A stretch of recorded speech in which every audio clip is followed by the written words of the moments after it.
A Tony Award-winning musical makes its way to downtown Chicago, and we caught up with the show's lead actress nearly 5 years since she shared with us what it was like as the pandemic shut down Broadway.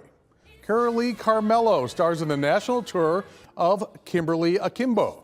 The musical focuses on 16-year-old Kimberly Akimbo, who navigates progeria, a genetic disorder that makes children age rapidly. Carmello will take stage in downtown Chicago through June 22nd. The actress says she's grateful for the opportunity, especially since the pandemic made it seem like theater was done for good.